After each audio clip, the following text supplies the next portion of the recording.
You've been begging for SVR 2011 and I'm still working on 2K14's video, so in the meantime, let's crack open some 15-year-old Steve Weisers and rank all 22 arenas in the beloved SVR 2011. We're immediately back with everybody's favorite reoccurring segment here, the shitty weekly show stages round. We took a break for SmackDown Shut Your Mouth, but we're back with 5 HD standardized sets that are almost completely indistinguishable here. Starting us off at dead last, number 22 is Raw. This Raw graphics package with this awful bland and boring stage is so rough for me. I absolutely hated it growing up. This cost-cutting Universal stage crap is so lame. They still do it today. It's so ugly to me. I have almost nothing nice to say about 2010 era Raw. Moving on, we've got ECW. Copy and paste all my problems with Raw and add in that the nameplate and apron here are a slight improvement from Monday Night Raw. This is still a complete bastardization of ECW, but I'm judging it on visuals here and not the product.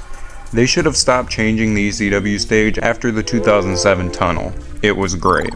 On to NXT now, and I believe this is the first appearance of NXT in WWE games. It's just a shame that the nameplate here looks like it's a Video Leap preset animation. The graphics package is pretty lame too, and the only winners for me here are the aprons and the overall color scheme. Bright ass yellow isn't super common for WWE arenas in prior games, but in this game, you're gonna see there's a lot better yellow arenas here.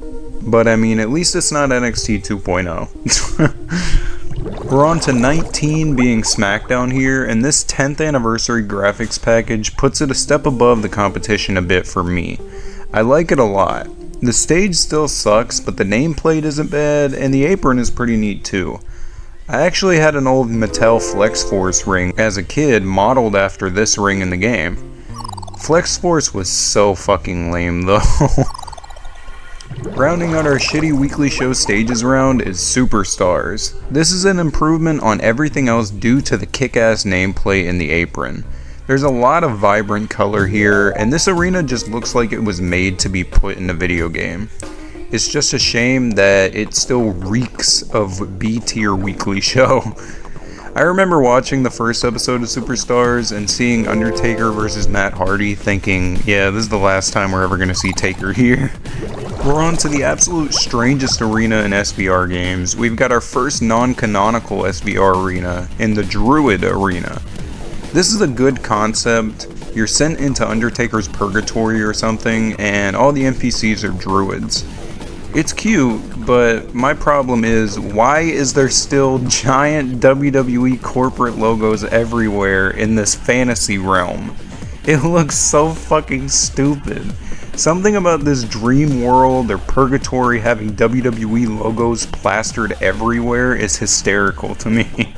Back to the normal arenas from here on out, and we've got the Royal Rumble Arena at number 16. I never liked the big electronic side columns for the Rumble stage. I think the colors are bland and reminiscent of SmackDown, and I think the Coliseum font for the Rumble logo is pretty lame. Granted, the logo on top of the Minitron is cool. I always like the physical logos, but I just don't like the nameplate or the ring skirt here. This is just super vanilla for a Rumble stage compared to like any of the stages from 2000 2008. We've got our first one-off pay-per-view now with Breaking Point at number 15. This is a decent idea for a pay-per-view, it just never caught on. The aesthetics here and the stage design don't do it any favors though. The broken glass is okay, I guess it's just kind of a muted blue color too, but that's not gonna set it apart very much. The header kinda saves the design for me, but not really. The ring apron is also the generic skirt, which is accurate, but super lame nonetheless. We've got Backlash at number 14 here, and the crab legs are back. This is the last questionable stage in this game. Everything from this point on is pretty good. This isn't much of a change from SVR 09's crab leg stage, to be honest. The nameplate is pretty close, the LED wall with the graphics package still looks nice, the crab legs are still pretty huge on the stage, and the ring apron is fine. It's just not a total standout here because we're covering mostly pretty good stages here.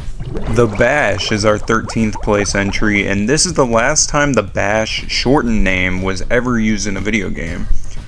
I will say, for as dumb as it is to strip the history of the Great American Bash name away, I really like the racing aesthetic here. The stage is very vibrant, the ring apron is super sweet, and the physical logo on the header is nice as well. This is honestly something that could have been pretty memorable if they had stuck with this design for a couple more years. I have history with Judgment Day at number 12. I bought the 09 Judgment Day from a bootleg DVD at a flea market like a month after it happened as a kid, not knowing the card at all because I was not allowed to stay up late to watch wrestling. So all I remember when I booted this DVD up was seeing Jeff Hardy get fucked over by Edge, and I was so pissed.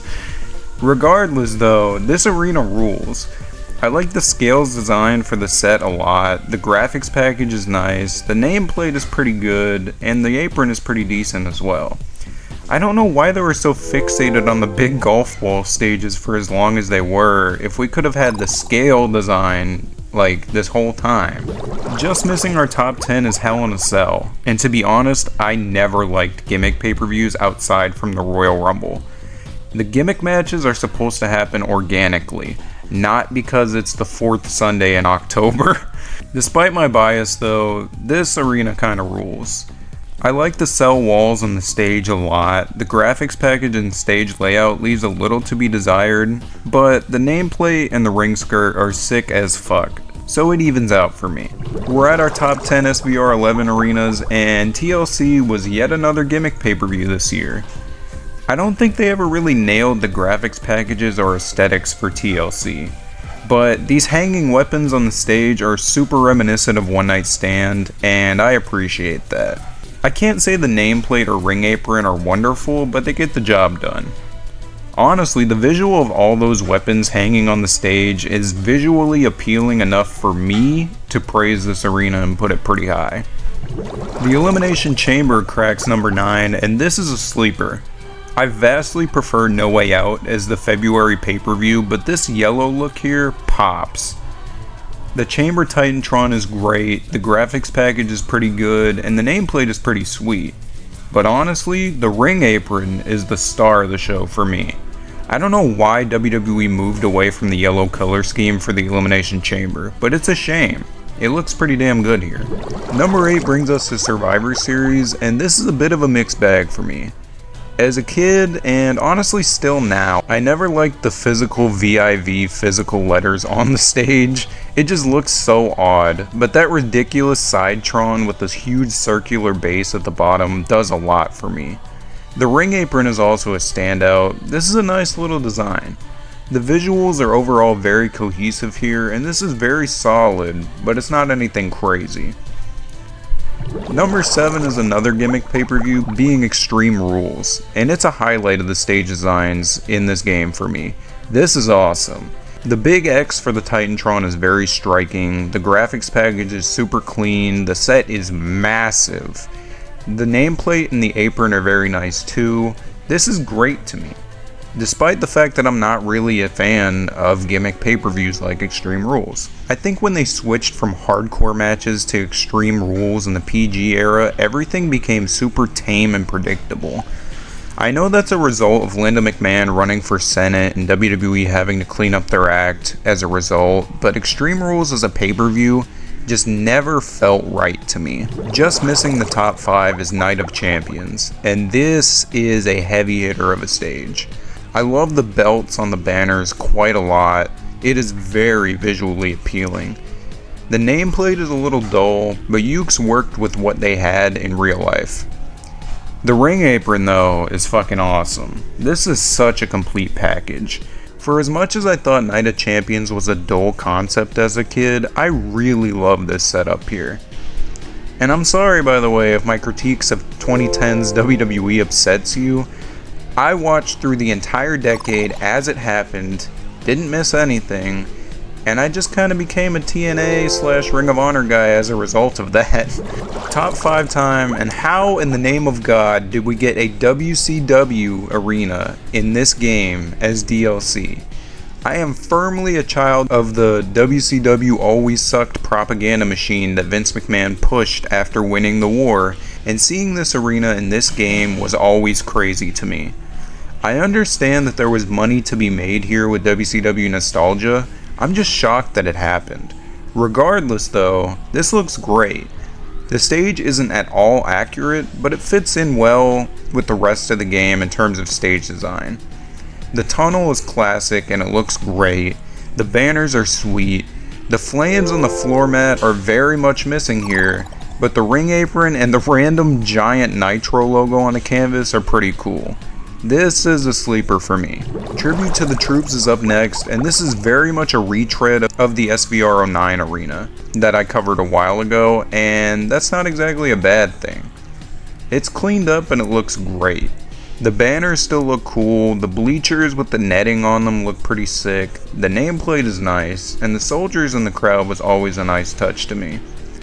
Honestly, having an open air arena in these games with a skybox does a lot for me. Sorry about the shitty ass Kurt Angle CAW, by the way. This clip is like 15 fucking years old. Top 3 for SVR 2011 are upon us, and the bronze medal goes to SummerSlam. I'm making the best out of a bad situation in my book here. Y'all know I love the OG Green S SummerSlam stage and graphics.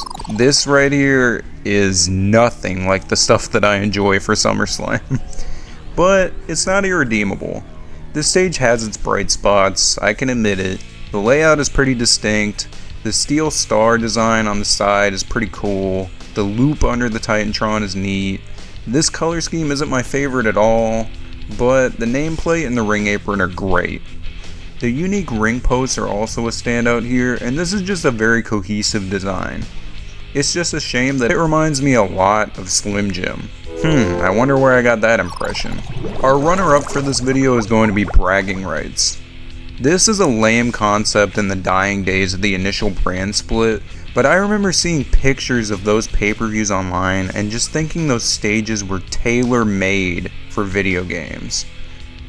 I love the clashing SmackDown and Raw colors everywhere, the spotlights in the crowd, the ring apron here is my favorite in the game, bar none, and the juxtaposed ring posts and ropes are just awesome.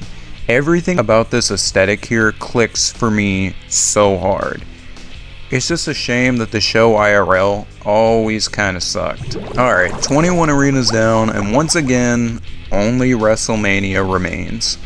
Mania 26 is not my favorite stage design, but the Arizona influence on the colors and the humongous pyramid stage with the vertical Mania sign is a classic. This graphics package is really clean, the nameplate is awesome, the ring apron is sweet as hell, the posts are unique, which is a plus, and to top it off, we got a giant ass canopy. Y'all know how much I like those. This is a WrestleMania arena if I've ever seen one. This is great, it's super grandiose, but the actual venue size looks kinda small to me though. I think this is just the default arena size here. I just can't tell because it's been forever since I played SVR 11, let me know. I hope y'all enjoyed this one though. It's been a hot topic on the channel for a while, a lot of people request this video. I'm still cracking on 2K14. There's 30 WrestleManias I gotta cover there, so it's gonna take me some time. I'll release stuff in the meantime though, just be safe and take it easy.